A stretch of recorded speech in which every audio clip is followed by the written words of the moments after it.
All right, Alisar Eido is a freelance writer of novels, short stories, essays, and plays. Her writing is made unique by her imagistic style, dark mind, and twisted sense of humor.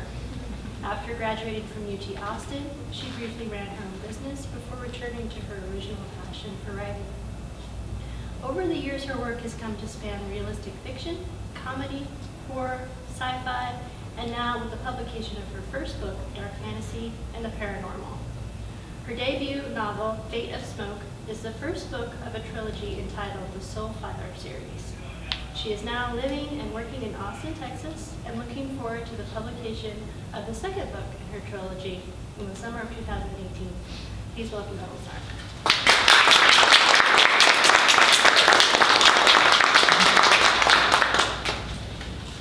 Thank you all so much for actually being here. This is amazing. So first of all, this one, seeing as it's not a short story, I was going to give you a little context, avoiding as many spoilers as possible. This book is about a girl who is charged with stopping the ride of the Four Horsemen before they drag all hell onto Earth, quite literally. So, once again, to give you a little bit of context, the main characters have just arrived at a church after running for their lives for the first time. And they've been granted sanctuary by Father Ignatius and his silent assistant, a monk named Matteo. He's taken a vow of silence. They think they are safe for the night. Of course, that isn't true, because this is the middle of the book. And so this excerpt is meant to give you a sense of what they are up against throughout the entire novel. A few weeks prior, a group of men had stopped by to see the father. They were rough, unclean, uncouth, a band of hunters, except for one, their well-spoken leader with the wide-brimmed hat. He demanded to see the priest alone in his quarters, but once Matteo had led them there, the father had banished him to the hall, unusual, as he was the man's near constant attendant. From what he gathered listening at the door, they were on no ordinary hunt. The leader of the group asked the father if he would notify him if a certain red-headed girl came to them, possibly in the company of a doctor. If they attempted to take refuge in the cathedral, the priest was to send for them at once. Matteo had been offended that Ignatius had even considered a proposition including turning over someone who had come to the church for sanctuary. He pressed himself against the door to learn more, but the voices inside had dropped too low. The men looked displeased when they left. He had assumed Ignatius had turned down whatever they'd offered and sent them away. That must not have been the case. The priest ignored Matteo's gesturing and ordered, "Open that window, will you, my boy?"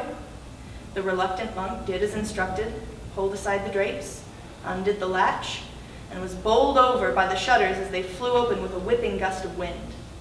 He turned over on the floor to find something materializing out of the fire. Ink-like darkness bloomed into the air, swirling like petals dropped into water, accompanied by the most unholy sound of breathing. It began as a feeble, wheezing noise and grew by the second. Soon the rasping became powerful like the sound of pumping bellows. The darkness expanded in size with the sound, tugging at the fire, drinking it into the gasping absence of a mouth. Matteo watched in horror from the floor as the ink rose into the shape of a man made of gathered smoke.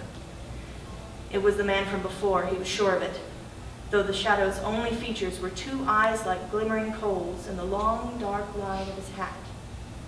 Ignatius had taken shelter behind his armchair, clutching his cross and muttering psalms. A deep, grating chuckle rang around the room, followed by the familiar, well-spoken voice, "Come out, Ignatius. I can see you there." Pale as his robes, the priest slid from behind the chair.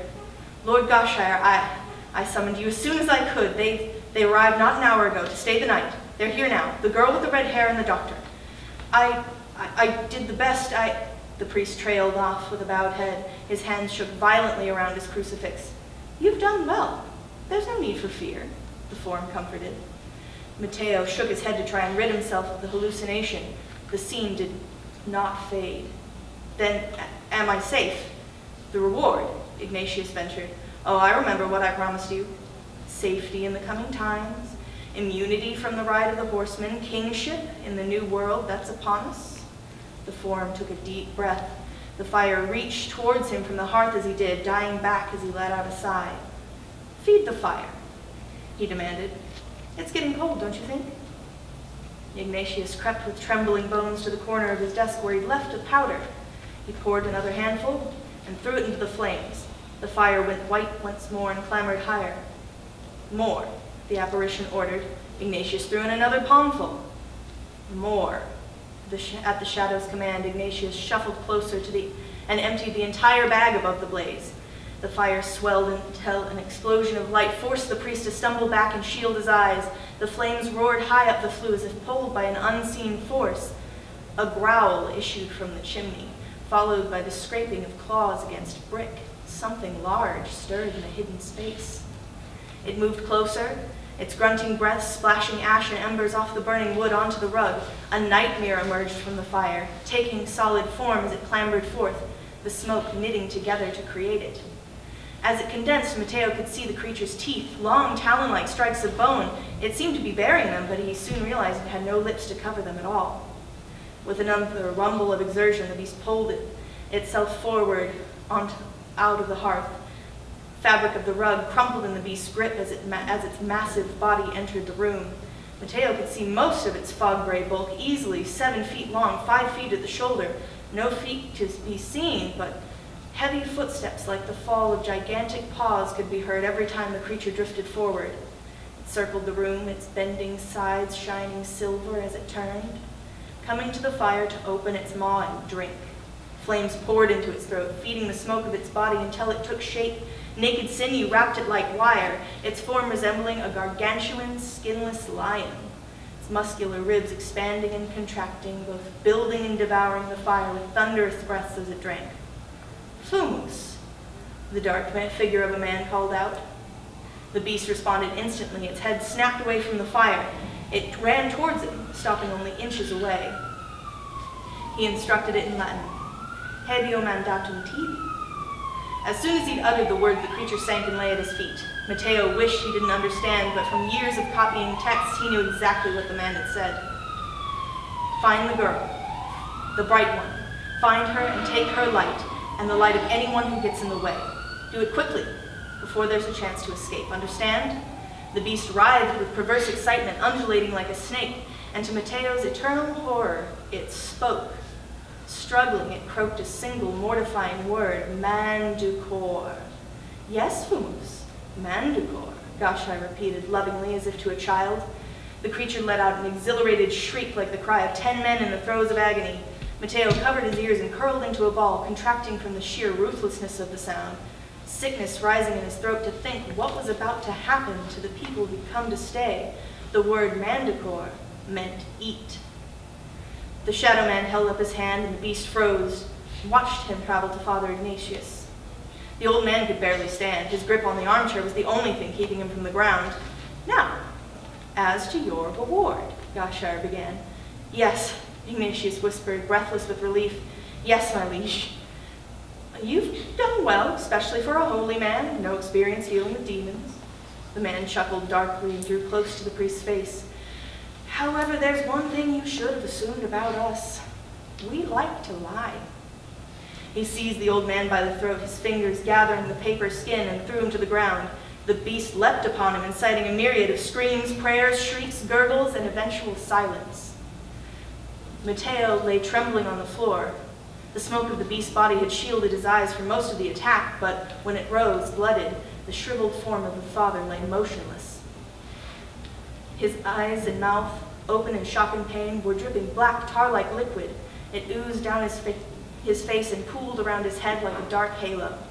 His white robes rumpled around him like well-tread snow. Rooted to the spot in terror, Matteo prayed he'd been forgotten. Shutting his eyes, he lay absolutely still in hopes the man would think him already dead. Ghostly footsteps echoed through the chamber, drawing closer to the monk's huddled form. They ceased. He could feel the man's presence hovering above him and stopped his breathing. A hand wrapped around his neck and dragged him to his feet. Matteo choked for air. He pried at the grip that held him, but it would not release. Biting cold hooked into his throat as the hand constricted around it. The smoke man lifted him so he could hardly touch the floor. He could feel his weight leave his feet. He dangled helplessly in the demonic grip, straining for the ground.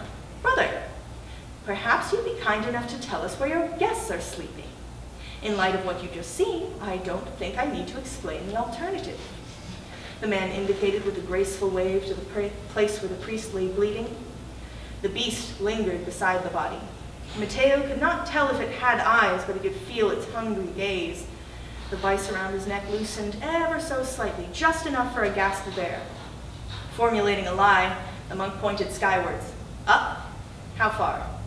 The monk held up 5 fingers. 5. "That must be the bell tower. They're sleeping there?" Matteo nodded furiously against his captor's hand. "Such a place. I would never have guessed. Good work, brother. Believe a reward is in order." The monk struggled to be free, fearing he'd share the same fate as the father. Goshire laughed at his panic. No, not like that. "I will grant you safety."